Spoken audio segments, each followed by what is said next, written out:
too, several times. Putting in rectal Tylenol was a little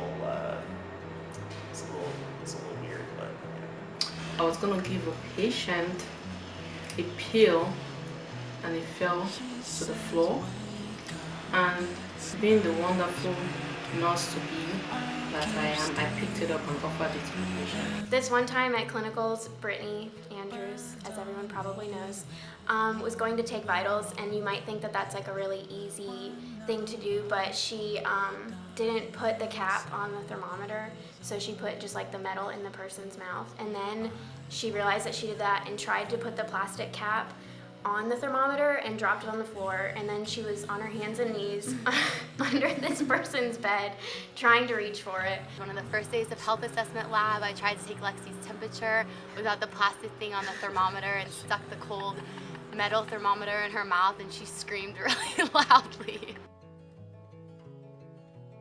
Patient asked me for lotion, and I went in the med room and was searching for it and found a bottle that in my mind was lotion, and I went back in and was helping her rub it on her legs, and she was like, wow, this is really thick lotion, and lo and behold, it was diaper rash ointment. So God bless that woman and her legs.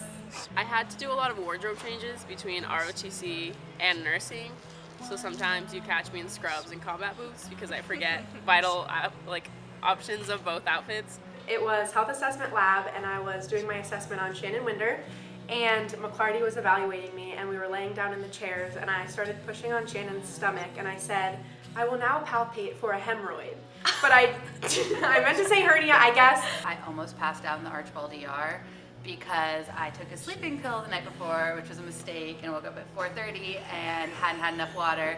And then the poor ER nurses had to treat me and their patients. We were at the nursing home. I was pushing some old woman in a wheelchair, and I tripped and pushed her into another old woman.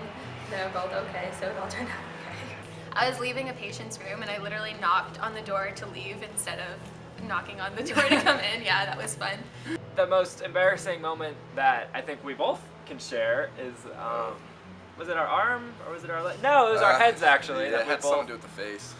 Tore open in the middle of a clinical experience, and just know you're never too old for training wheels. I learned that the hard way. Lunchtime wisdom with Miss Cutchins. My most memorable moment would have probably been all the courses that I almost failed, but ended up pulling through at like the last week. I think the first day that we walked into a hospital, that was really memorable for me. I was over at Archibald, and I was with Taylor Reed, and we were giving a bed bath. Later to come out of it is we get this call from the tech that the patient's missing a cell phone. So we had to go to the deep dungeons of Archibald and to the linen chute where all the dirty linen went, and we searched through bags and bags of dirty laundry in this little room, and then we found the cell phones. My patient went into labor, and we put her in the tub to ease her, make her pain go away. I went in to check on her, told her it's time to get out of the tub, and as she stepped over the tub, she squatted, leaned into me, and the father screamed, I see a baby. I got lovely placenta on me, I got lovely water because her water hadn't broken. So yeah, we caught a baby. My nurse wanted to take a break, and she was like, oh, we have enough nurses here for me to take a break. We have so-and-so, so-and-so, and Tamara, they got it. And at that moment I felt so part of the team, and I actually belonged there, so that was cool. When you put in your first IV, when you see that flash of blood, starting to get butterflies in your stomach, and you have your first sense of accomplishment. My nurse told the patient that I had gone to phlebotomy school and that I was the best IV person they had. I was not. It was my first one, and she looked at me and I was like, okay, I'm gonna do it, and I got it on the first try. And then outside the room he gave me a fist bump and told me I did a great job. So that was kind of the most I can actually do it moment. I'd say my biggest clinical win was when I had to go in and work in the emergency room on my birthday, and I had to do 3 enemas. That was fun. My first enema, which is memorable for most, but mine was particularly memorable because I had my good pal Preston in the room with me, and we just didn't really realize how quickly an enema takes effect. And so when I say the guy barely made it to the toilet, I mean he barely made it to the toilet. And we both breathed a sigh of relief, and he said, "Thank you, Lord, that this man made it to the toilet." And I said, "Yes, thank you." I brushed it off, and he looked me straight in the eye and said, "No. When people ask me if Jesus is real, I'm gonna cite this as an example." I got to first assist on a C-section and actually reach into a human being, which was really cool and also extremely exciting, so that was a win for me. I'd say my most memorable experience was probably at Florida State Hospital. I think we were all just really nervous going there and piling in the car at 6 in the morning and driving to Chattahoochee and seeing those white buildings. Where I got to scrub into a C-section and hold a uterus in my hands. I stuck an IV in a 5-year-old on one try for my very first time, and that was really an awesome feeling. We went to Chattahoochee Hospital and had a dance party with our mental health patients, and Dr. Kendall told us at least 3 times to not dance with the patients, and it only took one patient asking her to dance, and all of us got dragged out onto the dance floor. I'm gonna miss the buildings, the kind of feeling I get each time I walk into the school and just see the brick buildings, And secondly, I'm gonna miss the garnet and gold colors. I'm gonna miss wearing my scrubs and my white shoes and my badge. The things I'm gonna miss the most about nursing school are these aesthetic brick walls and my regular table and desk. Florida State in general, and having so much school spirit and so much community. Coming to class through the week and seeing all my besties, because I really enjoy just showing up and all of us sitting in our row or at our circular table and chatting and having our coffee together. It's something I will never forget.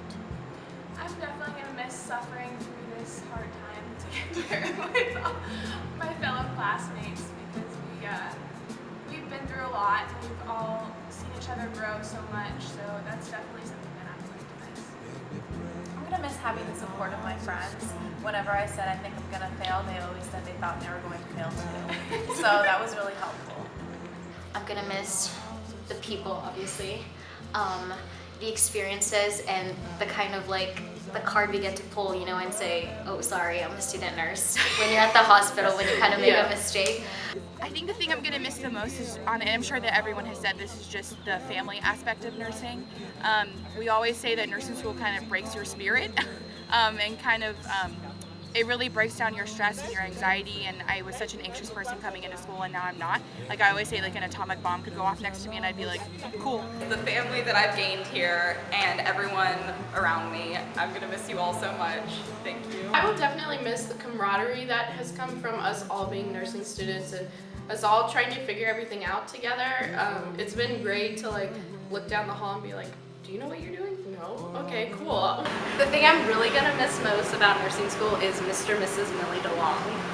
I think I'm gonna miss mentorship, just from all the faculty, just having a constant stream of support and people just pouring into you who have been there and been, in our shoes before. So I'll definitely miss that. Yeah, I'm gonna miss Gap Squared. I want to miss how caring everyone is. I've had some rough days, and no matter who it was, if it was somebody who I barely talked to, they still reached out to me to make sure I was okay. So kind of become a small family. So I'll definitely miss that when you all graduate and we won't be able to see each other every morning. Yeah, I'm definitely gonna miss our small family of 70+ people. The group misery. I just miss the support system that we all kind of created. We were strangers in the beginning, and now it's we're a unit and we rely on each other and we're there for each other. So I'm definitely gonna miss that most. But I think it's gonna be cool to see where everyone goes. Yeah. Gonna miss having a safety net of awesome instructors to catch our mistakes, but we're gonna do a good job. Yeah, hopefully. We will. We just wanted to give a special thank you to all the faculty and staff, as well as all of our family and friends who have supported us throughout this journey. So on that note, thank you. Thank you. Thank you. Thank you. Thank you. Thank you. Thank you. Thank you. Thank you. Thank you. Thank you. Thank you. Thank you. Thank you. Thank you. Thank you. Thank you. Thank you. Thank you. Thank you so much. I want to thank DJ for being there for me. Like, I needed a last minute help with my daughter, and DJ offered like the help that I wasn't even expecting. So DJ, I just want to say thank you, and from the deepest part of me, I say thank you. Me and Giovanna, we love you.